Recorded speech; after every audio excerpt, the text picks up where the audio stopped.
सलाम, नमस्कार, आदाब। मैं सलमान मलिक। आज मैं आया था मसूरी जाफर कॉलोनी के अंदर, जहां हमने देखा गणतंत्र के दिवस के इस शुभ अवसर मौके पर एक स्कूल के अंदर बच्चों के लिए सुविधा इतनी अच्छी है, डांस भी हो रहा, एक प्रोग्राम भी चल रहा था। तो हमने सोचा क्यों नहीं स्कूल के संस्थापक जो प्रिंसिपल हैं महबूब अली जी, उनसे ही पूछा जाए कि आपके स्कूल कहाँ तक है, आपके स्कूल में क्या शिक्षा है और कहाँ तक आप बच्चों को शिक्षा दे रहे हैं। महबूब जी, हमारे चैनल में आपका स्वागत है। अस्सलाम वालेकुम। मेरा नाम महबूब अली, मैं मसूरी से बिलोंग करता हूँ। इस स्कूल के बारे में मैं बताना चाहूँगा कि हमने सन 2010 में इस स्कूल को स्टार्ट किया था, वकील साहब ने और हमने मिलकर। और जब हमने स्टार्ट किया था तो मात्र यहाँ हमें 74 स्टूडेंट्स मिले थे फर्स्ट सेशन में, और हमने यहाँ अपनी मेहनत से, कॉलोनी के सहयोग से आज इस स्कूल को यहाँ तक पहुँचाया है कि आज हमारे स्कूल में कोई लगभग 500 बच्चे हैं और हम एफिलिएशन के तौर पे 8 क्लास तक स्कूल चला रहे हैं। हमने यहाँ अपने बच्चों को हर क्षेत्र में अपनी मेहनत से और उनके कुशल को पहचानते हुए अपनी मेहनत की है। और जहाँ हम ये देख रहे हैं कि भाई आज जो ये स्कूल है, जो कल बहुत छोटा था, 4 कमरे थे मात्र जब हमने स्टार्ट किया था, आज यहाँ 15-16 कमरे हैं, एक पक्की बिल्डिंग बन चुकी है। और सबसे बड़ी बात यह है कि जिस क्षेत्र में हमारा ये स्कूल है, इस क्षेत्र में जो है गरीब मजदूर तबका ज्यादा है और जिनके सपने तो बहुत बड़े हैं, लेकिन हालातों की वजह से वो अपने बच्चों को कहीं ना कहीं, खासतौर पे बच्चों को पढ़ा नहीं पाते हैं। और उनकी इस कमियों को भांपते हुए, उनके इस माहौल को जानते हुए हमने जो है लड़कियों के लिए अलग से सुविधा दी। और बहुत सारे गार्जियंस, कुछ चीजें ऐसी हैं जो बताई नहीं जाती, हमने उनके लिए क्या किया, लेकिन हमने अपनी तरफ से, अपनी मेहनत से कमेटी के साथ मिलकर न जाने कितने बच्चों को मदद के तौर पर पढ़ाया है और उन गरीब परिवारों की मदद की है पढ़ाई के माध्यम से जितना हम कर सकते थे। और उनकी बच्चों को 8 क्लास तो हमने कराई, उसके साथ 9, 10, यहाँ तक कि 12th क्लास तक भी हमने सहायता दी और उन्हें 12th क्लास तक की पढ़ाई अपने खर्चे से कराई है। और बहुत सारी बच्चियां, बहुत सारे घर वाले हमें दुआएं भी देते हैं आज कि जिनकी बच्चियां 8 क्लास तक पढ़ने के लिए भी मुश्किल था और उन्होंने 12वीं क्लास तक की पढ़ाई करी।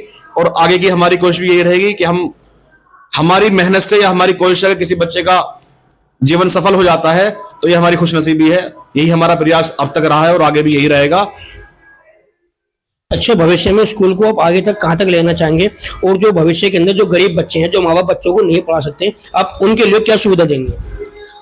हमने अपनी तरफ से पूरी कोशिश की है कि जो बच्चे पढ़ने के लिए तैयार हैं, पढ़ना चाहते हैं, लेकिन हालातों में या परेशानियों में नहीं पढ़ सकते हैं, हम उनके लिए पूरी तरीके से तैयार हैं, हर तरीके से उनकी मदद करने के लिए, चाहे हमें अपने खर्च उनको पढ़ाना पड़े। और हमने पढ़ाए भी हैं कुछ बच्चे, ऐसी बात नहीं है, और हम हर तरीके से मदद करने के लिए तैयार हैं उनकी। अच्छा वकील साहब, आप एजुकेशन के लिए लेकर आप क्या कहना चाहेंगे?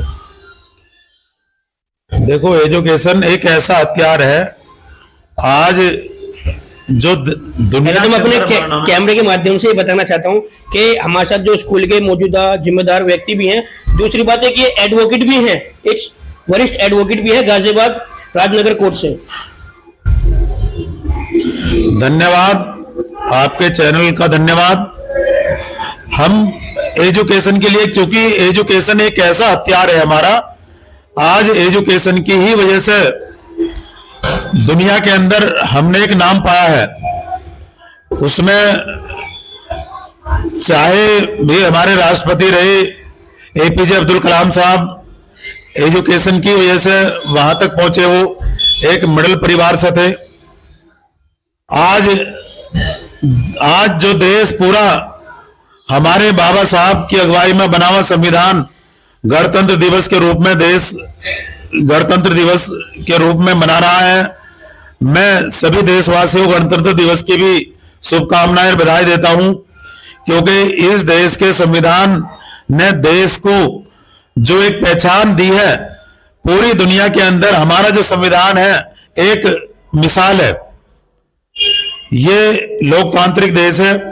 एजुकेशन के लिए हमने यहाँ पे, चूंकि जैसे हमारे मास्टर जी महबूब अली ने बताया, ये आर्थिक स्थिति से बड़ी पिछड़ी हुई कॉलोनी थी। यहाँ ऐसी संपन्नता लोगों में नहीं थी, क्योंकि सब मजदूर, डेली वेजेस के कमाने, परिवार चलाने वाले लोग बाहर से आके यहाँ अपने गुजर बसर कर रहे थे, जिनकी सामर्थ्य इतनी नहीं थी कि हम बच्चों को अच्छी एजुकेशन दे सकें, लेकिन हमने जो स्कूल में सिलेबस रखा है वो उस स्तर का रखा है जो बहुत हाई फाई फीस लेके उस सिलेबस को पढ़ाते हैं, क्योंकि हमारे स्कूल में जो स्टाफ है वो सारा स्टाफ बधाई का पात्र है और वेल क्वालिफाइड स्टाफ है। हमारे यहाँ सभी well qualified well educated staff है जो एमए बीएड, और हमारे यहाँ पे चूंकि पढ़ाई के साथ साथ कोचिंग की भी व्यवस्था है, 12th क्लास तक, उसके ऊपर की क्लास तक भी कोचिंग दिलाई जाती है। कोचिंग के लिए भी मुनासिब पैसों पे और मुनासिब फीस दर पे ये हम अच्छी हायर एजुकेशन देने का प्रयास कर रहे हैं। पिछले कई वर्षों से 10th क्लास की जो अपने भी यहाँ तैयारी करा के और वो 12th और 10th क्लास में जो अपने भी बोर्ड के एग्जाम बच्चे दे रहे हैं, 100% उनका रिजल्ट है, तो वो सब जो स्कूल का स्टाफ है उन्हीं की मेहनत का नतीजा है। तो सर कहीं ना कहीं हमारे देश में शिक्षा रोजगार का शिक्षा एक व्यापार बन गया है, उस व्यापार को लेकर आप क्या बोलेंगे? शिक्षा कहीं ना कहीं हमारे देश में आज बिकी जा रही है और गरीब बच्चों तक शिक्षा नहीं पहुंच पा रही है, तो सर उसको लेकर आप क्या बोलेंगे? देखो, इसको लेकर मैं तो ये कहूंगा सरकार को ऐसी नीति बनानी चाहिए, क्योंकि शिक्षा व्यापार नहीं बनना चाहिए। शिक्षा का हमारा फंडामेंटल राइट जो बाबा साहब भीमराव अंबेडकर जी का संविधान में हमें एक अधिकार दिया है शिक्षा का, उस अधिकार से हमें वंचित नहीं रखना चाहिए। हमें शिक्षा का एक ऐसा अधिकार है जो हमारे संविधान ने हमें दिया है। शिक्षा का सरकार से भी मैं एक ये निवेदन करना चाहूंगा, क्योंकि व्यापार होने से, शिक्षा का व्यापारीकरण होने से रोका जाए, और शिक्षा चूंकि हर बच्चे का अधिकार है, गरीब, शोषित, वंचित, पिछड़े, अगड़ों सबको अपने भी शिक्षा प्राप्त करने का अधिकार है। तो इसमें शिक्षा अगर कोई व्यापारीकरण शिक्षा का होता है वो गलत है। अच्छा प्रिंसिपल जी, अगर कोई गरीब पेरेंट्स है, माँ बाप होता है, अपने बच्चों को आपके पास वो लेकर आता है, उसके पास पढ़ाई के लिए पैसे नहीं है या ड्राइव दिलाने के लिए पैसे नहीं है या कोर्स लेने के लिए पैसे नहीं है, क्या उस बच्चे को आप अपने स्कूल में एडमिशन देंगे? हाँ बिल्कुल, क्यों नहीं देंगे, और हमने दिए भी है।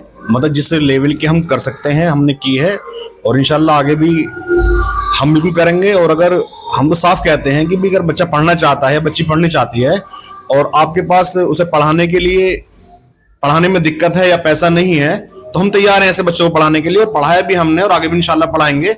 और हम पूरी तरीके से तैयार हैं ऐसे बच्चों के लिए, खासतौर पर पढ़ना चाहते हैं और उन्हें कहीं ना कहीं घर वालों की वजह से पढ़ाई नहीं हो पाती है, तो हम तैयार हैं उन बच्चों के लिए पढ़ाने के लिए, और इंशाल्लाह हम पढ़ाएंगे जरूर। अच्छा, स्कूल जो आपका है अब वो हाई स्कूल तक लगे, तो भविष्य में आगे तक स्कूल को आप कहाँ तक पहुँचाना चाहेंगे? कोशिश तो हमारी ये रहेगी, अगर हमारी कमेटी और हम सब मिलकर साथ करेंगे तो हम आगे से इंटर कॉलेज, डिग्री कॉलेज चलाने की कोशिश करेंगे। और अगर हमें मौका मिला, अल्लाह ताला ने हमें इस चीज़ से नवाजा कि सब कुछ सही रहा, तो इंशाल्लाह हम छोटे से लेकर बड़े तक चलाना चाहेंगे स्कूल को। क्या आपने सुना मैं कि मसूरी ग्राम जाफर कॉलोनी के अंदर जहाँ एक MIA स्कूल के प्रिंसिपल थे, उन्होंने कहा जो गरीब लाचार पेरेंट्स हैं जो बच्चों को नहीं पढ़ा पा रहे हैं वे हमसे आके मिले। मैं सलमान मलिक, बेस्ट।